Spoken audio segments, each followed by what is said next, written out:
of the head and neck region. First of all the arterial, then venous supply.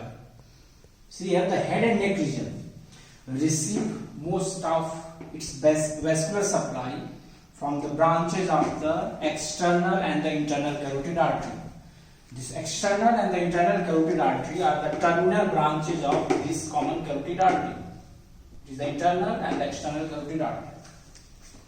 Now the certain branches of the subclavian artery also supply this head and neck region, out of which the blood from the internal carotid artery, means it is the internal carotid artery, and there is one branch of the subclavian artery that is known as the vertebral artery, supply the region of the intracranial cavity, means it supply the brain, eyeball and the adjacent structures, while the branches of the external carotid artery and the remaining branches of the subclavian artery supply the structures outside the cranial cavity.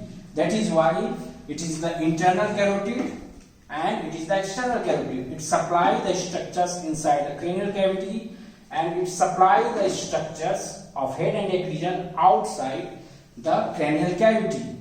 The one branch of the subclavian artery, that is the vertebral artery, which later on forms the basilar artery, it supplies the structures inside the cranial cavity.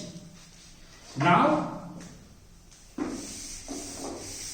first of all, we discuss the carotid system. Carotid system means it is the common carotid artery, external carotid artery and the internal carotid artery. This forms the carotid system. First, the common carotid artery.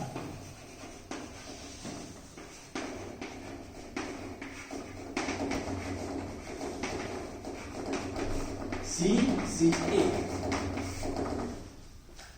If the origin,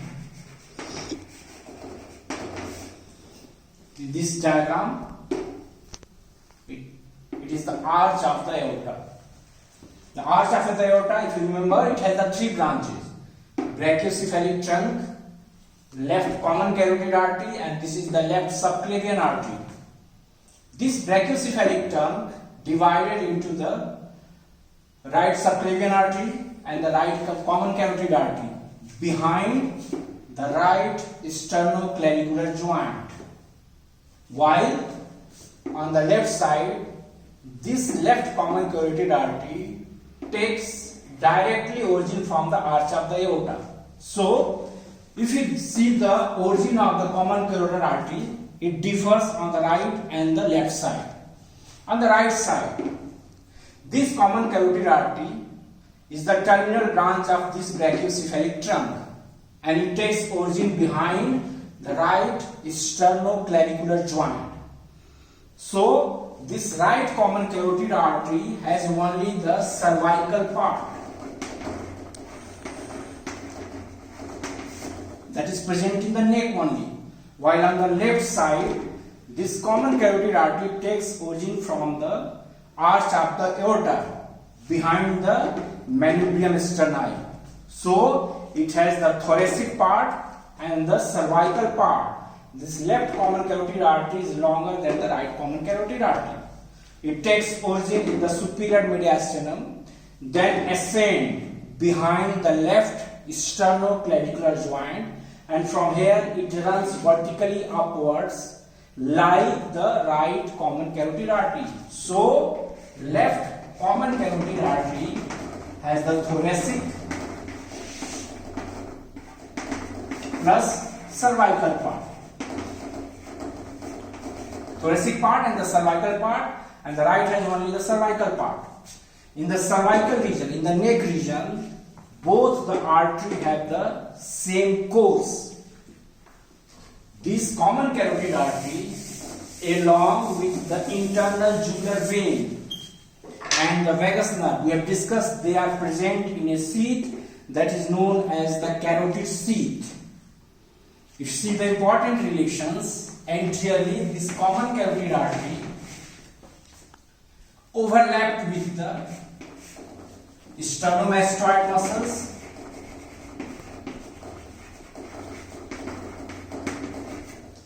the three infrahead muscles, that is the sternothyroid,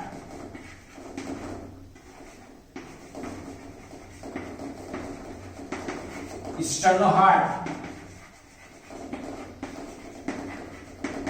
and the superior belly of the omoid.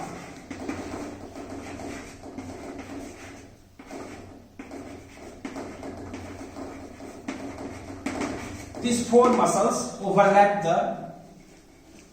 anteriorly to this common carotid artery. Now the posteriorly, this artery, common carotid artery, runs on the transverse process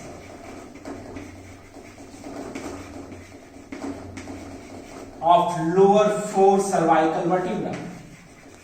Lower four cervical vertebra.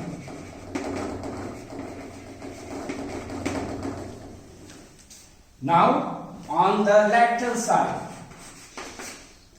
side, we know the common carotid artery, the structure present laterally, it is the internal jugular vein throughout the course. It is the internal jugular vein.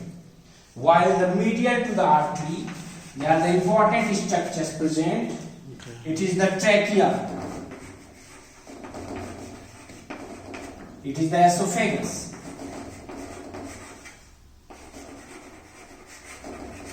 It is the thyroid gland.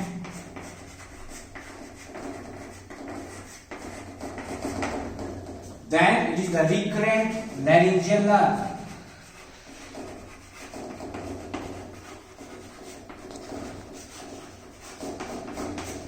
And of course, trachea, it is the beginning from the larynx. So it is the larynx. And the esophagus, it is the continuation of the pharynx. So it is the pharynx. Pharynx also present medial to this common carotid artery. So this is the important relations of the common carotid artery. Now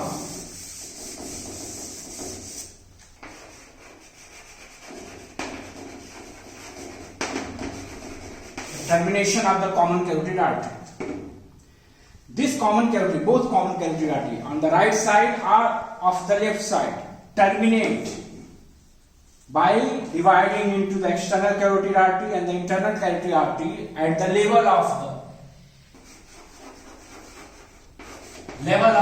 upper border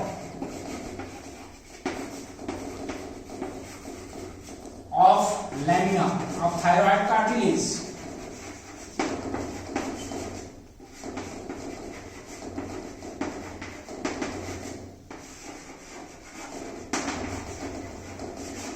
This is the point where the common carotid artery is the upper border of the lamina of the thyroid cartilage. The thyroid cartilage, it is the cartilage of the larynx, and this level is present between C3 and the C4, intervertebral disc between the third and the fourth cervical vertebra.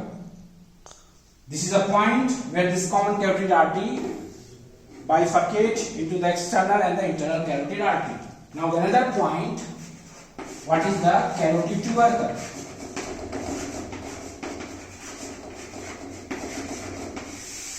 Carotid tubercle. This common carotid artery can be compressed, or its pulsation can be filled by compressing against the anterior tubercle of transverse process of C6 cervical vertebra. At this level, when this common carotid artery is compressed posteromedially, then its pulsation can be filled against the transverse tubercle of the transverse process of 6 cervical vertebra. That is why it is known as the carotid tubercle. Above this level, this common carotid artery becomes almost superficial, and this common carotid artery divide into the terminal branches in carotid triangle. It is the carotid triangle where this artery divide.